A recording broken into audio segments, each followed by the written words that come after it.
We're now getting reaction from community activists to the $8 million Peace and Prosperity Plan that Miami-Dade County Commissioners passed yesterday, all in an effort to stem the spike in shootings.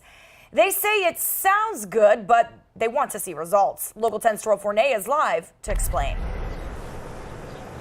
And this is the block where that double shooting that killed those two 19-year-olds happened just yesterday that you just mentioned. But as far as this plan, the big question is it big enough, and will it do what it's designed to do when it comes to this rising problem of gun violence? People on the ground, those activists doing the work who've taken a look at it, believe it just doesn't fundamentally have the teeth.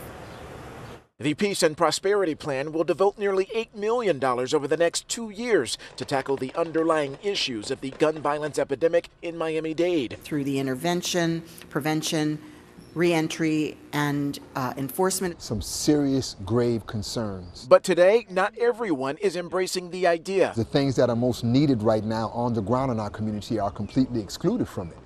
The one good thing that it will do is it'll get youth involved in some productive activity. But in terms of stemming gun violence, there's some serious gaps and holes. The Circle of Brotherhood is a grassroots organization made up of men from all walks of life who serve as youth mentors, peacemakers, and more, changing the mindsets of young people headed in the wrong direction. The group has been publicly praised by Miami-Dade's mayor for its work, but won't receive a single dime under the plan. To strengthen its efforts, the Healing and Justice Coalition is one component that could have used the funds. We know that we can provide youth programming to also be able to teach them not only to the things that they're learning in school, but also how to become entrepreneurs, how to grow. So there's a lot of different components. We got a community-based issue and we have a cultural issue, and there's no way that stepped-up police enforcement is going to do anything but heighten tensions between community and police. Money will be dispersed to previously selected youth programs in districts with the most shootings, offering summer jobs and after-school programs, even for kids with a blemish on their juvenile record. We need to redouble our efforts and have our kids engaged,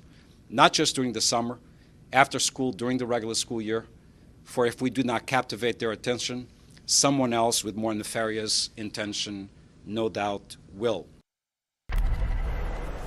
And the Circle of Brotherhood points out that some of the youth that they are targeting are not enrolled in schools, or perhaps may not even have access to those school-based programs. In the meantime, there are other organizations who support this Peace and Prosperity program, just like the Overtown Youth Center. They say that they are on record, I should say, in supporting it, and they believe that they can play a critical role in preventing this growing problem of gun violence. Reporting live from Northwest Miami-Dade, I'm Terrell Fournier, Local 10 News. All right, Terrell, and stay with Local 10 on air and online for continuing coverage of the spike in shootings as police work to make arrests.